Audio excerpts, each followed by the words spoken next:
And welcome into the Four Articles Podcast, episode 136 here on this, what is it today? February 17th. There we go. I should know what it is. I've seen it all day, the date. But for this Tuesday, February 17th, 2026, high atop a beautiful, just absolutely gorgeous Jacksonville, Florida, Chamber of Commerce type day. Temperature near the 90s this week. Have it on good authority. And then it'll come back crashing down this time next. We'll be back to where we were a few weeks ago. It'll be cold again. But so if you're in this part of the country, northeastern Florida, southeastern Georgia, enjoy the warm weather while it's here because it'll be up here this week. It'll be down next week. Hopefully not that long, but we'll see. Got a lot of shit for you guys. A lot of things to discuss as per usual. You know, it may not be a whole hour long show, but there's a lot of things to talk about. Got some thoughts on ACC schedule. So we've done the Big Ten, we've done the SEC, we have the ACC, and then the Big 12 we'll do Thursday. So that's kind of consistent we've been doing lately. Some thoughts on Matt Campbell.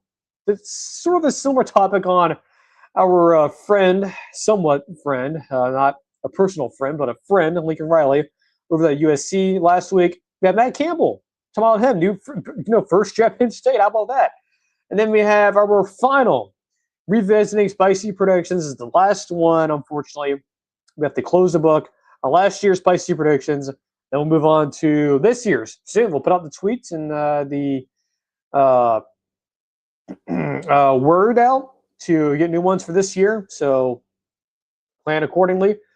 And that's it basically that's for now of the show. So if you are new here, we talk college ball all year round. There are a lot of different shows and some of your favorite podcasts are going on hiatus because the Super Bowl is over with and college ball is done. But we're still here, right? The only reason why we would take a break or anything like that is for things that are actually important, right? Medical emergencies, stuff like that. Like for the moment, that's not going to happen. But if it does happen, that's why we're out. We'll let you guys know beforehand. But we're not taking any breaks here. This show is not taking any breaks. We're going full steam ahead. We have about, not a month, but a few more weeks until some schools start doing straight practice, and we get some practice reports coming in relatively soon. So again, if you are a big college football fan, this is the show for you. So come here. Of course, talk about other stuff as well. Buccaneers is a Tampa Bay Buccaneers fan. We'll talk about them at some points, throughout. Of course, we'll have the draft at some point. We'll start talking about that, which is in April. Of course, you have Marvel, Star Wars part of the show, but that stuff is usually now saved for the extra pod. Of course, yes, I'm aware of the new Mandalorian and Grogu trailer. We'll talk about that in the extra pod either tomorrow or Friday. So if you'll be on the lookout for that in your podcast feeds here on Spotify. And that's sort of our show if you're new here. And be sure to subscribe while you're here. We currently have, 12 subscribers. So we are starting to grow a little bit more. So if you are a returning subscriber, if you've been watching this show for a long time, just double check and see if you are subscribed. And if you aren't, be sure to do so. And be sure to subscribe to our podcast feed on Spotify. That's where you can listen to audio only. And be sure to follow us on X, Twitter, and on Instagram as well. So, and by the way, too, as we get started, apologies for the Spotify folks. If you notice on Spotify, we did not have the last week's show, which is the only show we did last week on YouTube, which was, or at least our main show. We only did one last week. That was on YouTube, as usual, but we didn't have one on Spotify. That's because I wrongly decided to mute my computer, the sound of my headphones here, which mutes the microphone. So it cut off, I believe, at some point on the recording for Spotify. It's working now. But that's why you didn't see the audio-only version for last week's episodes, only on YouTube. So we should be fixed for now unless it happens again. So you need to make sure we do not do that. So, that's why last week the Spotify recording did not show up on your Spotify feed. But you guys did get the extra pods. That is good. Well, of course, we'll do one either tomorrow or Friday. Probably tomorrow, I'd imagine. So be on the lookout for that. Get some water real quick, and we'll get right into the show. Again, probably going to be a very quick show. Not a full hour long, but that's okay, right? We're still doing shows. May not be as long as they usually are during the main when we have games going on, but still. Cool. Should be a lot of fun here. ACC schedule has been out for a while. We haven't talked about it yet, but we'll do it now since we'll be doing the Big Ten, the SEC, ACC today. To Thursday, we'll do the Big 12. How do we do this? We do the toughest schedule overall. We give you the team for that. We give you the toughest stretch. So stretch of the games could be multiple games. Obviously, has to be multiple games. So like 2+ games. So the toughest stretch in the conference. Then we'll do the most manageable schedule in the conference. And then finally, we'll get into the best game in that conference. So that's how it typically works here. So toughest schedule for the ACC, in my opinion. This is not like official. Of course, you can change it however you want to. Let me see here. Go back to the page I was just at. See here, I had it pulled up earlier, and I may have X'd out of it. My mistake here. Here we go. Full schedule graph here. You guys can't see it, but I can see it on my computer here. So toughest schedule in the ACC. We debated this. Could have easily been. It really, in my opinion, it came down to kind of 3 teams. So 2 of them are kind of for the same reason, but the other one is not. That is North Carolina. They play Texas Christian.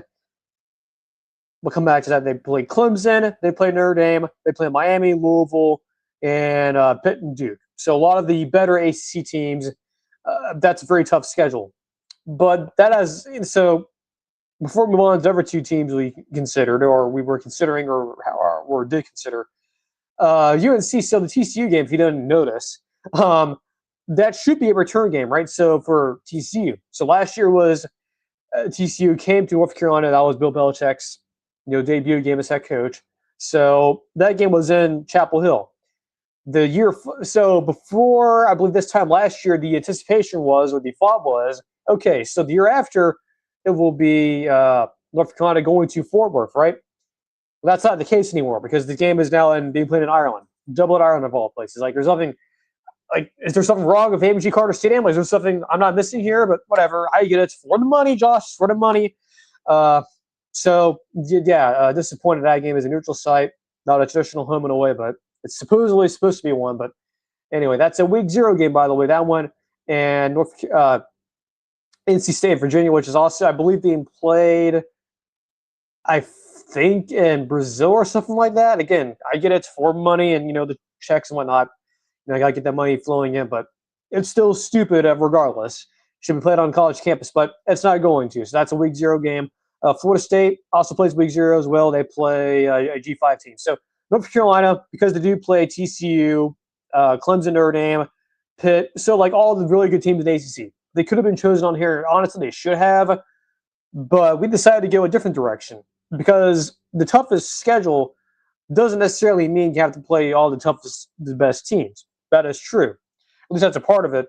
The other part of it is the travel dynamics. You see, when North Carolina, outside of the Texas Christian game, they don't have to go they don't have to go to the West Coast at all this year. They avoid all those teams. They don't have to go as far as the most eastern they will go is maybe I'm looking at the schedule here. I don't know, Louisville, Kentucky. Well, actually, they come there. So yeah, they don't leave the East Coast at all. Actually, which is kind of fascinating. So they don't have to go anywhere. They don't have to worry about travel at all. So then it turns to the 2 West Coast teams, 2 teams in the state of California, Cal and Stanford. So those are the 2 ones we had. Now, to be honest, if we will have we sort of made a compromise here. So we did Stanford as the toughest schedule, Cal with the toughest stretch. So Stanford, who they play, again, because of the scheduling dynamic here, that is a part of the reason why we chose them. So their schedule is they play Hawaii at home.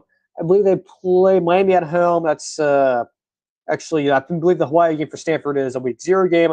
Week 1, they host Miami. Then they go, they play Duke, Georgia Tech, Notre Dame. They have Louisville, NC State. As you can already tell, those are very, very tough games on themselves. And then to end the season, they play at Notre Dame.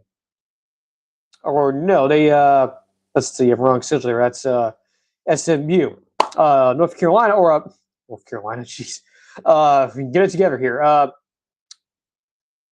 Stanford. So they've ended the season with at Virginia Tech and at Cal. That's a very tough stretch there. Not to mention you have to, play your rivals, Cal, but then you have to go on the road to Virginia Tech and come back and have to play on the West Coast now. So that's the toughest schedule. So that's a very tough schedule in itself, right? You have like most of the either really good, which is Miami, and then all the rest of the games are against fairly decent ACC teams. And then the toughest stretch, Cal, is SMU and NC State and Virginia. Now there's a bye week in between the Virginia and NC State game, but they're all on the road. So technically, it's essentially back-to-back road games on the East Coast. I cannot believe that's actually happening there. So if anyone who got the shaft in terms of a scheduled stretch here of 2+ games, Cal got it this year. Stanford just got a tough draw along with North Carolina, but I think Stanford's more difficult because of the travel dynamics there. So, yeah, toughest overall schedule, Stanford, toughest stretch, Cal. Now, most manageable schedule is Virginia Tech, believe it or not. Not because we're fans of James Franklin on the show. We are fans of James Franklin. But Virginia Tech, they avoid, not necessarily they avoid, but they play Clemson and they play Miami. Those are 2 games I will guarantee they'll be dogs in, more likely. Outside of that, fair game, right? They have FCS team G5 Maryland to sort of begin the year, and then again they get into ACC play with Boston College, Pitt, Cal, Georgia Tech. That doesn't necessarily put the fear of a God into you. Now Georgia Tech's interesting, given look, I have a lot of respect for Brain Key and that staff there, but they lost a lot, man. They lose a lot of their team. They lose their OC Buster Faulkner. So that's a team that I expect to be a little bit lower than were last year in terms of my expectations for them. But the 2 games I can guarantee they'll be dogs in is Clemson and Miami. Outside of that, I don't really see a game where, given the talent they have coming in with the transfers and James Franklin already elevating them with their attention, I don't necessarily see why Virginia Tech can't be, 9-3, 10-2? Possible. We'll get to them here actually in just a minute here, but some other games or other teams could put on here. Virginia potentially could have been on here. They avoid Clemson and Miami, but Virginia in terms of the resources and the ability to be good, I don't know. I mean, that one I'm not too comfortable with, but we'll see. But that could easily been on there as well because they do avoid, again, Clemson, Miami. At least one of them they don't actually play either. The toughest game on there is what? Virginia Tech, Florida State, NC State, SMU. So now, speaking of the biggest game or the best game for the ACC, I think is, speaking of Virginia Tech at Clemson. That's a huge game in my opinion. That'll be the first time that Virginia Tech, most people would have seen them play. I think that is going to the schedule here. So yeah, for Virginia Tech, they play FCS team, G5, Maryland, Boston College, Pitt, Cal, Georgia Tech.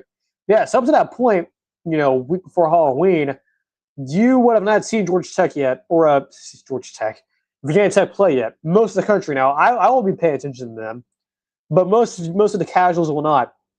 And that Clemson game, if it works out perfectly, both teams could be really, really, if you have really good record, right? Clemson could be, 2-loss team, worst case scenario, or, not worst case, but reasonable probably. And then Virginia Tech's undefeated. Absolute cinema there. That could be a huge, impactful game there for the ACC. Then down the stretch, again, even if Virginia Tech loses the game, I mean, they have, Miami is the next game they'll be a dog in. They should be favoring the rest of their games besides of that. So there's a path there for Virginia Tech. So I think that Clemson-Virginia Tech game, that could be the game of the year in the ACC. That's my opinion. There's probably other games in there. Let's see here. I didn't look through this fully, or I didn't look through this entirely. Miami, Clemson could be on there, but that's a little bit earlier on in the year, in my opinion. And that's kind of like one that most folks will go to. Let's see here. Any others? Clemson, Florida State, put it on here most years. But in the words of going against the grain, instead of picking Clemson and Miami, I'm going to pick Virginia Tech, Clemson. That's just my opinion. So you can debate. You can debate amongst yourselves in the comments. I'm sure a lot of folks will totally agree with me on that. So again, as a recap, toughest schedule, Stanford, toughest stretch. I think Cal, that little 3-game stretch there, back-to-back road games. Who pissed off the ACC scheduling office? Did Cal do that? What made the ACC piss off Cal? I don't know why. Then the most manageable, Virginia Tech. Then the best game, Virginia Tech at Clemson. So find me, if you will, in the comment section of the stream. Again, as we are sort of in the midway point of the show here, again, be sure to subscribe to the channel. Again, folks will tell you this is the dead period, all right? Again, a lot of shows are going on vacation. A lot of folks are taking time off. We are not. Some other shows are not. And we do college football here all year round. Like, this is the one thing we talk about all year round. Out of all the things we discuss on the show, whether it's the NFL with the Buccaneers only, Marvel news, Star Wars news, it's college football all year round. Like, every single show will involve college football, right? So if you're a fan of college football, subscribe to the channel. Subscribe to the podcast feed. If you're listening on Spotify, make sure you are. Even if you think you are, make sure to double check. And then be sure to follow us on the social media platforms. Right? We have our Instagram page. Not been active on there as much lately. We're still working out some stuff over there to do. And then follow us on X, Twitter, where we've been most active, I think. We get a lot of engagement over there. So be sure to follow over there as well, along with the YouTube channel. Again, we're not the best college football show, if you will, but we're certainly one of the newer ones, right? We're still trying to grow our audience, still trying to grow our demographic who watches we watch just the most. A lot of things that a lot of you who are just casual viewers, not necessarily casual fans of college football, just casual viewers don't understand. But again, we're still drawing our show. We're only I believe about to be 3 years old. This show, which is incredible. Never thought I'll be up to this point in our YouTube careers. So yeah, still working out some stuff for the new season. Some ideas we'll disclose at a future time, but I'll just say we are, I think, next season starting in the fall. I feel very, very, very excited for what we have planned here. Matt Campbell, Iowa State from Penn State. Very fascinating topic here. So we've had a lot of thoughts, or not thoughts, but I haven't. Let me restart that. So we have had a lot of opinions out there about Matt Campbell, right? Comes over from Iowa State, gets hired from Penn State, gets hired to Penn State.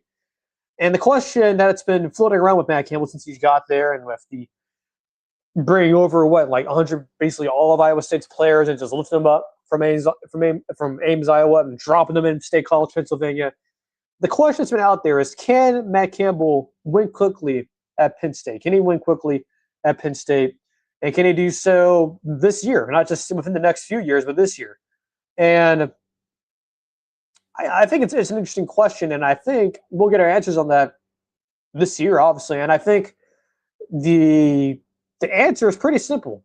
He can do it. Now, I know a lot of folks don't like Matt Campbell. I get that. A lot of folks look at him as, he's the guy from Iowa State. The last guy who went from Iowa State to a big-time school, Gene Chizik, he ended up, yes, won a national championship, but that was mostly hired a really good offensive coordinator and got lucky with quarterback. That's true, and I agree with that. Gene Chizik is not a good head coach.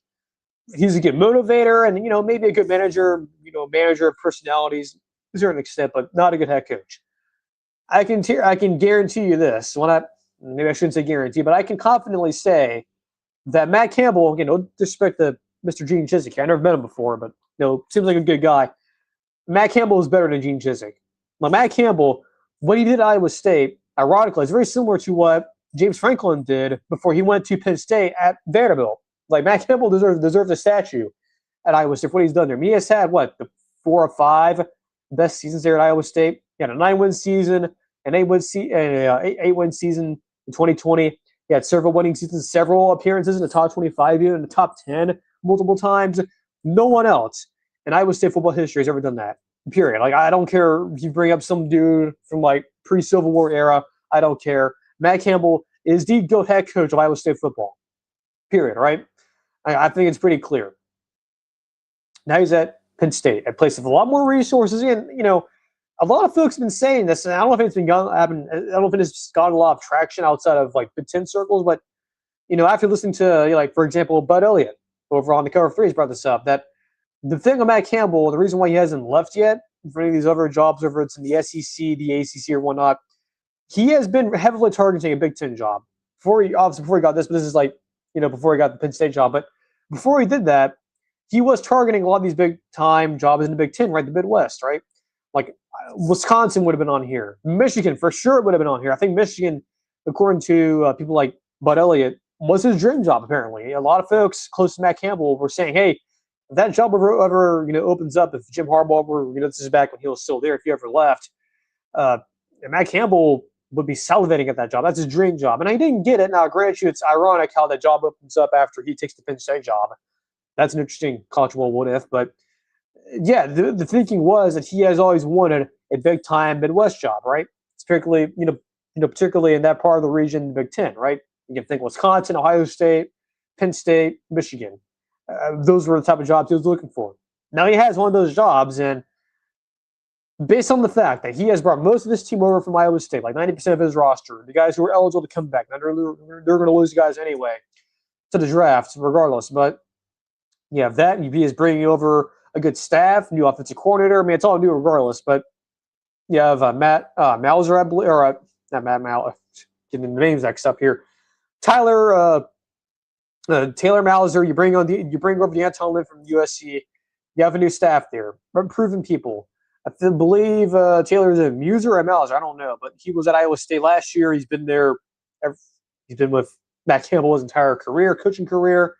Bring on Deontay Lynn, a very well-established DC. But the thing that really gets me, it's not just the staff, it's not just the roster, it's not just Matt Campbell himself, the aura, if you will, that he brings. It's the schedule. He brought this up. We did the Big Ten schedules a couple weeks ago. Was it last week? Yeah, well, it was last week, I think. I don't remember. Days and weeks have been mixed up for me, but we talked about the Big Ten schedule. The most manageable schedule we brought up was the Nebraska schedule, which is still true, but the other one that's been out there has been Penn State, which is rightfully so. Their schedule is manageable though, and it is very manageable. So they play a few G5s. They have no FCS team. So they have two G5s, and one of them actually is a road trip to in-state rival Temple. Yes, that is true. That is a rivalry game, not official, but it's an official rivalry game. I believe, is it true? Yeah, that is true. That this is the first time they've played Temple on the road since they lost to them almost 10 years ago. Actually, been 11 years. Very fascinating piece of trivia there. Yeah, Penn State has lost to Temple before. Not the worst loss in their program history, but certainly one of the more weirder ones. So yeah, what I'm trying to say here is that the first few weeks here, there are three G5 teams to start off. I believe you should be 3-0 in those games. Wisconsin, I believe you should be favored in that game, 4-0. Northwestern, ditto. They play USC. Now, we don't know if that will be the whiteout game. I would assume it should be the whiteout game. It might not. There's been years in the past where we thought a certain game would have been the whiteout game, but it's not. That game should be the whiteout game. That'll be the first time, I believe, most of college football will see Matt Campbell coaching Penn State. That's a huge game for both teams, even the USC and Lincoln Riley. Ironically, we just talked about them in the last show. So that's the game I believe that everyone has circled there to begin the year. It's not Michigan. It's not Washington. It's not Rutgers or Maryland. It's not Temple. It's USC. Much like the Oregon game last year, it's a West Coast team traveling over to you. You're not going to them. They're coming to you. And it's at home. Will hopefully be a night game on NBC because that's the only network that can get a big-time game, a big-time Big Ten game at night. I would imagine that is the whiteout game. So that's the big game there for Matt Campbell. Then the other big game is, of course, Michigan. So those are the two games that there are going to be dogs in for sure. The games before that, again, from first week to all the way to October 10th or October 2nd, actually, against Northwestern. That's a Friday, actually, right? Is that true? Yeah, that's a Friday game. You should be favored in all those games. All those games before the USC game, you should be favored in. USC, Michigan. I mean, the Michigan game, you'll be a dog in, probably. USC, we'll see.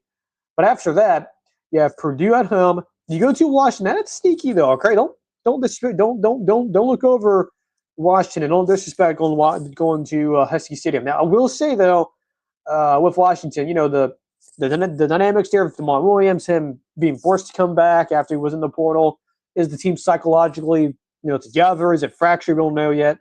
We won't know until the season starts. We really have no idea other than internet rumors and tweets. So besides Washington, after the Michigan game, you should be favored or comfortably favored in most of these games, like Purdue, Minnesota, Rutgers, Maryland.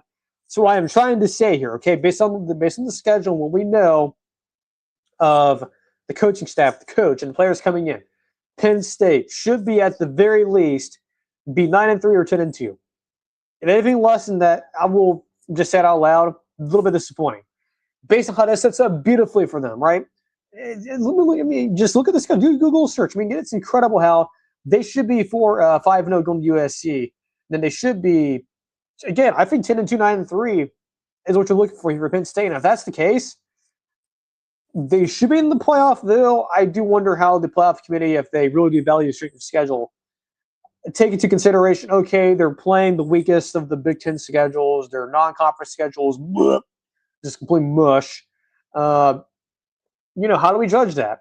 Now, personally, for me, it's, well, okay, I mean, it's a Big Ten school. They have the sticker on their helmet. They should be in because, how the thing works with the two big conferences and how much invested they are in the playoff. They should be in. Okay, that's what I'm trying to say. Now, if this was the ACC or the Big 12, I would be a little more concerned about them getting in.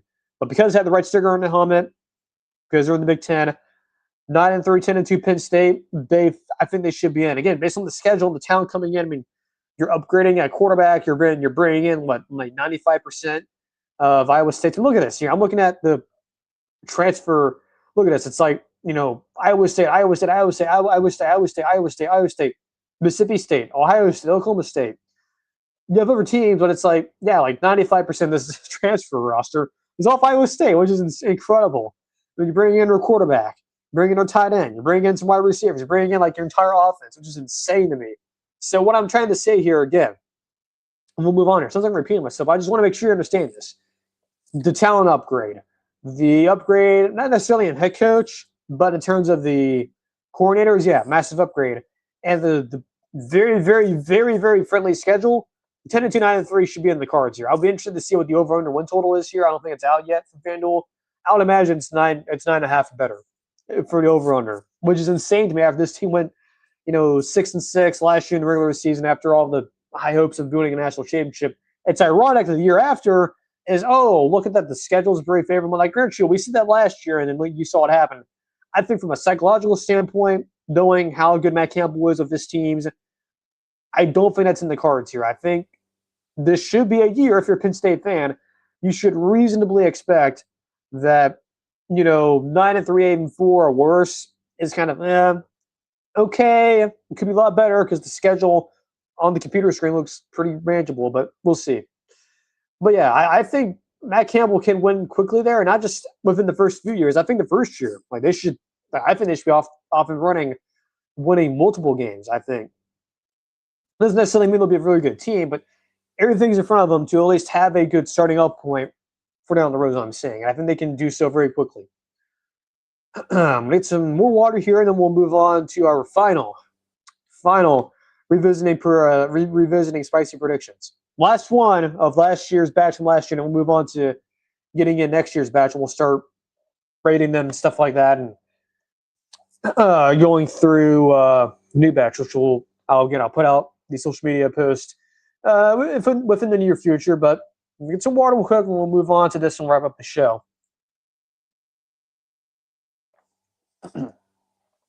Revisiting spicy predictions. Again, the last one here. Again, if you need a reminder how we do this, and we'll remind you guys again once we get start rating the new batch. But if this last one, so again, how this works is that we have our scale, and it's basically what we're doing here. It's bold predictions, but how we did it is that you guys submit your stuff, your predictions, but instead of giving you like a scale of 1 to 10, we do it sort of like a hot wings rating system, so how spicy they are. So we have mild, means it could happen. So it means it's more realistic to happen. Warm is a maybe. Hot, slightly unlikely. Spicy, not going to happen, right? So that's how we do it here. I mean, that's I think I made a spelling mistake here on when I copied this. I didn't realize this beforehand. Excuse me for that. Okay. So, I got that spelling, but it was the word country, and it was not that. It was something else.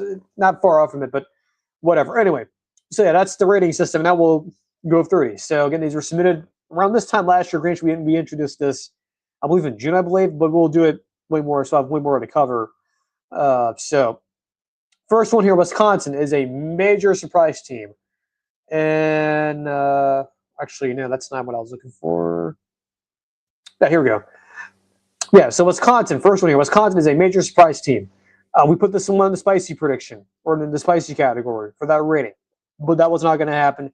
We were correct. They were pretty bad, and now we have Luke Fickell at a bit of a crossroads. Probably going to be his final year, I'd imagine, unless things are actually drastically changing in Madison. Just very lifeless there. Be interesting to see. I don't know. Kind of like Florida State a little bit. Just I don't know. A lot of it seems to be both Wisconsin and Florida State the same mentality of, let's just get this over with, and then we'll see what happens. Kind of like Auburn last year a little bit, like them, and I guess to a certain extent Florida, but a little bit different circumstances in a sense. But anyway, that one we got correct. So that was in the spicy category. That was correct. This next one, Boise State makes it back to the college football playoff. That was in the hot category, notch below hot. Still got it right. Boise State did not go. I believe they finished 9-4, something like that. So I had a good year, but not back to the college football. Didn't make it back to the college football playoff. Next one here, Texas and Ohio State lead the country in total offense. We put this in the mild category. Meant it could happen. We got this one wrong. We were way off on this one. The teams who did actually make it into the top of college football in terms of offense may surprise a little bit. At least the first one. The number 2 team was Ole Miss. They averaged almost 490 yards per game.